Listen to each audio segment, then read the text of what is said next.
নমস্কার, আবহাওয়া কেন্দ্র আগরতলা থেকে প্রচারিত ত্রিপুরা সাপ্তাহিক আবহাওয়া প্রতিবেদনে আপনাদের সকলকে স্বাগত জানাচ্ছি। প্রথমেই দেখে নেব গত সপ্তাহে বৃষ্টিপাতের দৃশ্যপট। গত সপ্তাহে অর্থাৎ 11ই ডিসেম্বর থেকে 17ই ডিসেম্বর পর্যন্ত কোনো বৃষ্টিপাত হয়নি, অর্থাৎ আবহাওয়া শুষ্ক ছিল। বর্ষা পরবর্তী ঋতুতে অর্থাৎ 1 অক্টোবর থেকে 17ই ডিসেম্বর পর্যন্ত বৃষ্টিপাত হয়েছে 182.2 মিলিমিটার। এই সময়ে স্বাভাবিক বৃষ্টিপাতের পরিমাণ 196.9 মিলিমিটার, অর্থাৎ বৃষ্টিপাত স্বাভাবিক হয়েছে।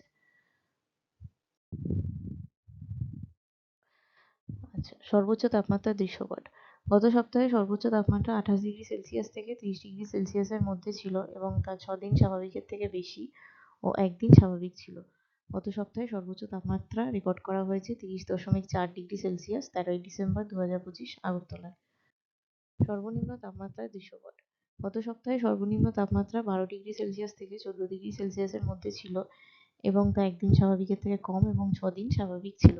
গত সপ্তাহে সর্বনিম্ন তাপমাত্রা রেকর্ড করা হয়েছে 11.8 ডিগ্রি সেলসিয়াস 12ই ও 13ই ডিসেম্বর কৈলাসহরে। পরবর্তী 2 সপ্তাহের জন্য আবহাওয়ার আভাস।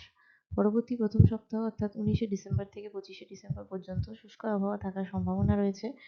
সর্বোচ্চ তাপমাত্রা থাকবে 25 থেকে 27 ডিগ্রি সেলসিয়াসের মধ্যে, যা স্বাভাবিক বা তার থেকে বেশি, এবং সর্বনিম্ন তাপমাত্রা থাকবে 12 থেকে 14 ডিগ্রি সেলসিয়াসের মধ্যে, যা স্বাভাবিকের কাছাকাছি।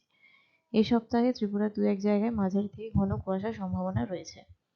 পরবর্তী দ্বিতীয় সপ্তাহ অর্থাৎ 26শে ডিসেম্বর থেকে 1 জানুয়ারি পর্যন্ত আবহাওয়া শুষ্ক থাকার সম্ভাবনা রয়েছে। সর্বোচ্চ তাপমাত্রা থাকবে 24 থেকে 26 ডিগ্রি সেলসিয়াসের মধ্যে, যা স্বাভাবিক বা তার থেকে বেশি, এবং সর্বনিম্ন তাপমাত্রা থাকবে 11 থেকে 13 ডিগ্রি সেলসিয়াসের মধ্যে, যা স্বাভাবিকের কাছাকাছি।